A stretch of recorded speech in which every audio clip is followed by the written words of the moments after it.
বিভিন্ন প্রান্ত থেকে যেই সকল কিশোর তরুণ যুবক বন্ধুরা আসছেন, যদি দিন কায়েমের সংগ্রাম প্রয়োজন হয়, এদেশের আলেম ওলামারা কোরআনের রাজ কায়েমের জন্য আপনাদেরকে যদি আহ্বান করে, সেই আহ্বানে কারা কারা সাড়া দিতে রাজি আছেন? হাত উঁচু করে দেখায়।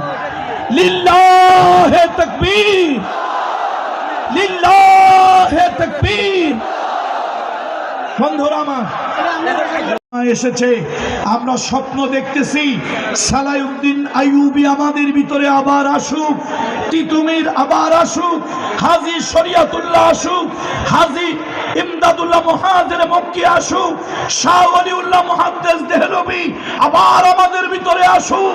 একটা নব জাগরণ তৈরি হোক, সারা দুনিয়া, আগামীর দুনিয়া যেন ইসলামের দুনিয়া হয়, আমরা যেন তার মুজাহিদ হিসাবে, সৈনিক হিসাবে যেন কাজ করতে পারি।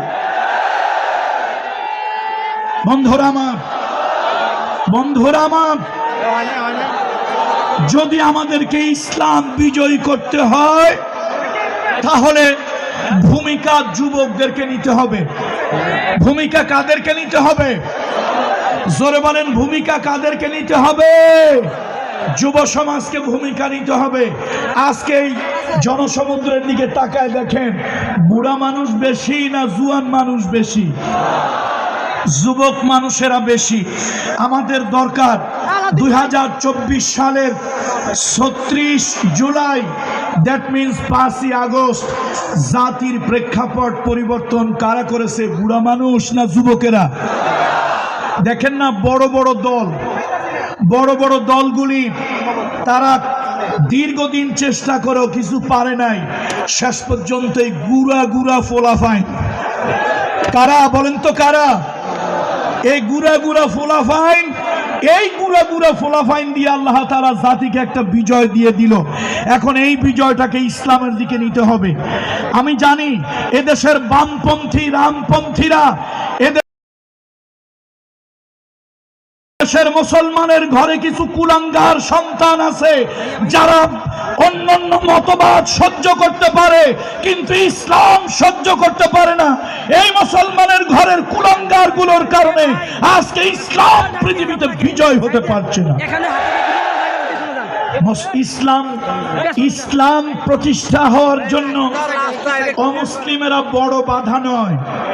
ইসলাম প্রতিষ্ঠার জন্য মুসলমানের ঘরের কিছু সন্তান হচ্ছে সব থেকে বড় বাধা, বড় প্রতিকূলতা।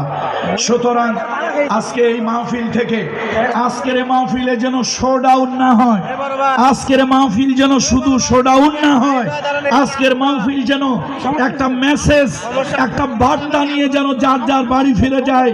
আমরা প্রত্যেকে নিজের অঙ্গনে দায়িত্বশীল। আলা কুল্লুকুম রাইন, আলা কুল্লুকুম রাইন ওয়া কুল্লুকুম মাসউলুন আন রাইয়াতিহি। তোমরা প্রত্যেকেই নিজ নিজ জায়গায় একজন দায়িত্বশীল, একজন অভিভাবক। প্রত্যেকের নিজ নিজ জায়গার অভিভাবকত্ব সম্পর্কে আল্লাহ সুবহানাহু ওয়া তাআলা কিয়ামতের আদালতে, আল্লাহর আদালতে, কিয়ামতের ময়দানে আল্লাহ তাআলা জিজ্ঞেস করবেন। সুতরাং আজকের মাহফিলে বাংলাদেশের বিভিন্ন জায়গা থেকে